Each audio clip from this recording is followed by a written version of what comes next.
So this is a very initial paper that I'm presenting, and so I'm really interested in feedback and in suggestions and so on. So it's something that Danica and I have just started to work on. It's a new project. It's an Irish Research Council laureate project on basically trying to study the place of climate citizen assemblies within the policymaking process and their potential for taking action. So this particular chapter that we're working on now is attempting to develop a framework for this.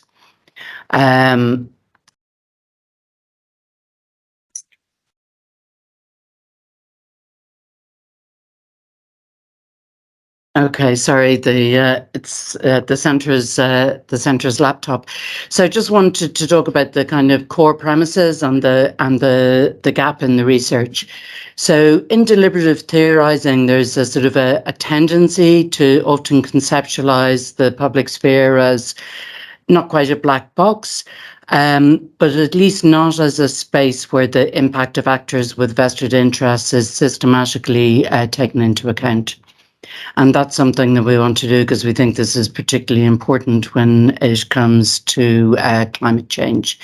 And at the same time, even like really sophisticated research on climate citizen assemblies, that Graham Smith or John Boswell and others have been doing, a lot of attention has been devoted to the embeddedness of the climate assemblies within the political administrative system or the governance system, but not as much to their embeddedness within the broader environment of political discourses.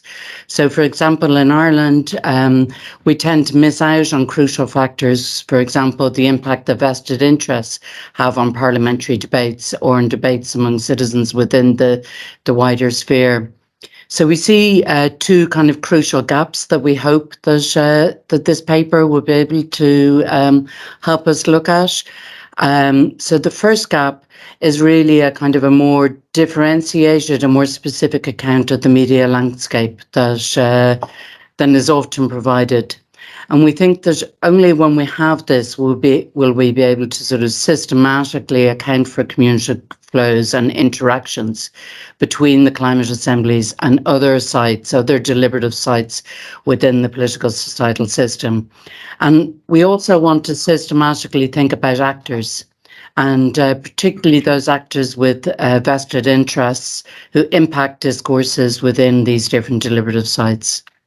And the second gap that we want to really thoroughly analyse and understand citizens' assemblies' potential, if there is one, to counteract the vested interests and the related misinformation and so on by strategic actors, as manifested in discourses.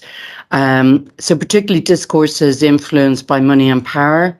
So those strongly impacted by actors with vested interests, which qualify, I suppose, in Habermas's terms as systematically distorted communication. So where healthy democratic discourses are negatively impacted by structural conditions. So the problem, which I think it's useful to kind of point out before we sort of go into it, is in terms of climate discourses, is the extent of bad information, if you like, on within the different deliberative systems. So we've moved from discourses that climate change is not real or it's being dismissed, towards different kinds of delay narratives. So some of them will be about individualism, for example, that individuals must take action rather than states actually getting corporates through regulation or whatever to take action. Or technological utopianism, someday we're going to be able to fly intercontinentally in electric airplanes, so let's not worry about it in the meantime, or we'll have these fantastic carbon capture systems, or these kind of things. So there's a lot, change is impossible. So there's a lot of these kind of discourses that are within the public sphere, and these are, to an extent, one of the problems that we see, and we want to understand what's the deliberative potential in trying to counteract some of these kind of discourses. So ultimately, what we're interested in is in studying climate change action. So, what is the potential for governments and societies to actually take the action that we all know is required to tackle climate change? And to what extent can this result from climate change deliberations? So the question here is, well, why study discourses and community flows in the first place? And I think, as John and Simon, put out a long time ago, it's the link between discourses and action, because they provide this crucial link to understand the relationship between actors, information, and the way they act. So in this understanding, discourses enable people to make sense of various kinds of input and information, form a shared understanding of complex and contested political phenomena such as climate change. And then once we have this link, then we can try to understand this. So against this kind of backdrop, in COMDA, we're trying to think about how discourses, or more precisely, discursive elements, as Celan would have set out, travel through various sites of political societal systems. And then within this framework, we hope this will enable us to generate a preliminary understanding of the conditions under which climate change assemblies can counteract, if they can, and when this is not possible. So our main goals there, our first research question is really to think about what are the conceptual foundations for studying climate change potential to influence empowered spaces. So in other words, politicians and policymakers, the potential for legislation and regulation and other kinds of action that we know is required, and thereby counteract the lobbying from vested interests and strategic actors. So first of all, we need to map out the political societal system. We need to understand what discourses and actors can be ascribed to which site. So we'll do that. And then we need to think about how we can actually conceptualize the communicative flows. And once we've clarified those foundations, we can answer the overarching research question, which is, as I said, about the potential for climate citizen assemblies to actually impact on collectively binding decisions and to counter the impact of the antagonist bad faith discourses. So the basic elements of our approach, as I say, first of all, we're going to build a map of the political societal system. And in here, it's really important for us to include perspectives from the political communication literature, and particularly kind of notions around the hybrid media system and Chadwick's hybrid media system, which is where the media actors can be strategic actors in their own right. So think of Murdoch or the Koch brothers, but they can also be actors who are influenced by strategic actors rather than necessarily having that level of strategy themselves. And the same with social media. So in that way, we want to actually bridge the literature between the deliberative democracy scholarship and the political communication studies, and actually ascribe these actors and the vested interest to different deliberative sites. And the second is the conceptual account of the communicative flows. So for us, it's really important to properly do justice to the deliberative account of communicative flows, which is very iterative and circular and so on. And to try to reconcile this with the approaches in science communication, which have only recently, under Boykoff, started moving to a kind of a dialogical model. Before that, science communication was often about top-down communication, so information deficit kind of models where, poor citizens just didn't know enough. So if we just packed them full of enough information, they'd suddenly come to a realization. So we want to try to bridge that with more deliberative scholarship as well. And then finally, I'll present our very basic strategies for the empirical assessments. So that'll be at the end of the talk. So this is our very first attempt at the map of political societal systems. We'd be really interested in people's feedbacks here. So what we're trying to analyse is how different discourses or elements can be distributed across the different deliberative sites and what actors dominate in these sites. So as I say, sometimes deliberative theory underestimates the complexity of the public sphere. And so we're trying to put that in. So if you like here, we've got the traditional empowered space of parliaments and public administration who make collectively binding decisions. So of course, these are made up professional politicians and civil and public servants and so on. But we want to insert the lobby groups. They are frequently impacted by lobby groups, from big oil, from other places. The same with the conventional mass media.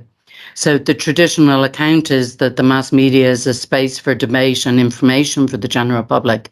It's about opinion and will formation, some sort of epistemic filtering of discourses and opinions in an ideal world. But of course, it doesn't always equate to that ideal world. It's very context dependent. We have norm-based media. We have public service media, but we also have media barons. We have the Koch brothers, we have Murdoch, we have lobby groups who influence other types of media.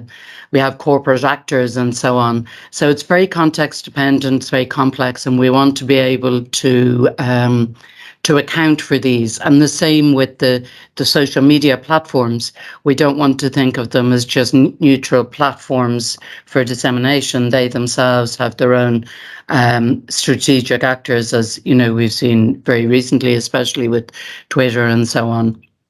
And then, of course, we look at the informal everyday talk, but of course, it's very hard to measure and assess this. And then the discursive elements from the climate change assemblies themselves. So then I'm saying with the bridging literatures is the second part that we're going to do. So the systemic deliberative theory, as I was saying, is an excellent departure point, but we want to really bridge it with the political communication, really look at the communicative flows between the different deliberative sites and bring in the insights from political communication, from hybrid media, and from science communication, where Boykoff is really being advocating for newer dialogical models that are much more deliberative in character than the older science communication models. And then when we think about the communicative flows, these are obviously really crucial in systemic deliberative theorizing. Habermas's network of communication, which stretched across society, and we have all sorts of useful concepts that we want to build on. Coupling, transmissions, connectivity, all these kind of terms. But we need to be able to put them into some sort of operationalizable concept, if you like. So we want to be able to translate them into very clearly defined concepts. So our conceptualization of communicative flows somehow builds on a simple account of transmissions, but it tries to explicitly include a kind of a dynamic element that accounts for the dialogical character. So we think of communicative flows can, and indeed in most cases should, have some sort of feedback loop or spillover from one deliberative site to another.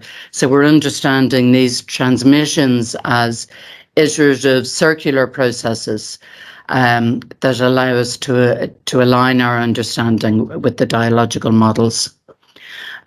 So we think that this will allow our future kind of research strategy to, pick up and develop different hypotheses developed on these models. And we think it can also serve as a basis for developing and testing different hypotheses and so on.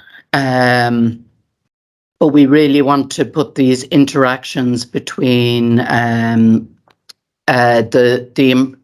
the different deliberative sites into context. So this is our very first sort of attempt at that. So this visual combines elements of political societal systems, the first element, and the second element are kind of account of communicative flows as circular iterative processes.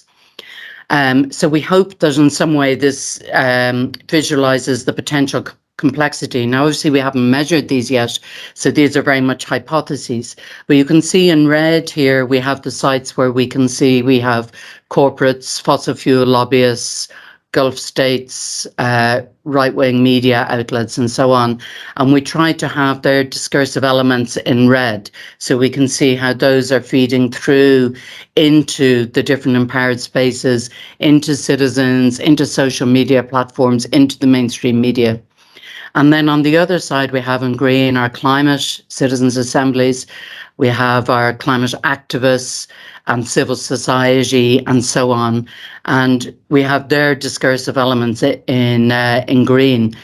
But in the middle there, we have the sort of the empowered spaces, so where our politicians and policymakers are, the mainstream media, the social media platforms, and so on. And we have some of those arrows in yellow. When you put green and red together, you get yellow. So one of our questions would be, you know, the extent to which the discursive elements from the others are influencing in there. So that's kind of a picture of our initial hypotheses, if you like.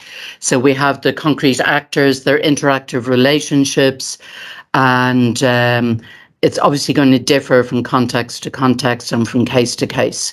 But we hope this can kind of symbolize it for you. This is just to give you an idea of part 3, which is our basic strategies for empirical assessment. And again, if people have ideas here, we'll be very interested in hearing them that build on this framework. So we're trying to address the core questions, you know, what are the potential data sources we can use and what are the methods? So this slide here gives us an example. In our university, we have access to an SME that measures media called Newswhip. And so I've built a dashboard here, which are known climate change skeptic blogs from the US. And we follow them. So you can see that yesterday when I took a screenshot of it, the kind of information they were putting out into the public sphere was about that this is a really cold winter in Wyoming, and you know therefore there isn't any global warming. You know, and that in the past Greenland was warmer than it is today, and therefore, you know, we don't need to worry about Greenland warming. And we can look within this platform about the public interest, so we can see the extent to which these claims are picked up in mainstream newspapers, in far right ones, and across a lot of different social media platforms, and then the extent that you get public interactions on Facebook, which are those yellow and blue lines there. So we're hoping that we should get quite a lot of data from Newswhip here. So if we put it all together, this is our final slide. You'll see that what we want to do is apply a mixed method approach. And I suppose here we're referring back to Nebula, who said, you know, it's not just some arbitrary commitment to classicism, but rather because the world is constructed in this way, you know. So in the first step, we think we need to explore the content of the political communication in the different sites. And for this, we require an inductive approach. And because we have large amounts of textual data, we're going to use computerized text analysis methods, but they will require backup from human coders. So we're going to use unsupervised topic models at that stage, or at least that's what we're planning at the moment. Similarly, when we're trying to identify the core discursive elements, that'll be based on structured topic modeling and complemented by manual coders. And then when we're looking at the analysis of the spread and the relative frequency of the discursive elements, we're going to be able to do that on that basis, because the metadata there will allow us to assign particular discursive elements to actors. But we can also conduct more general network analysis. And then finally, to be able to have a look at which discursive elements dominate, so that sort of red and green and yellow picture that we looked at, we can look at very simple kind of quantitative measures of virality and velocity and interactions across social media. So we'll be doing interviews and looking at kind of parliamentary debates. But in terms of the media and social media data, we'll use NewsWhip. So we have access there to all so-called mainstream media, as well as Facebook, Instagram, Twitter, TikTok, and Reddit. And then we'll have the formal reports and the social media and media output and so on of the climate assemblies. So that's our plan. It's, as I say, it's the Laurea project that just started at the beginning of last November. So we thought this was a brilliant opportunity to come to this space where we've got such fantastic minds and get some initial feedback before we really get into it in a lot of detail. So thank you all. Thank you all very much. And Danica and I are both open to any suggestions, ideas, or indeed criticisms that any of you have. Thank you.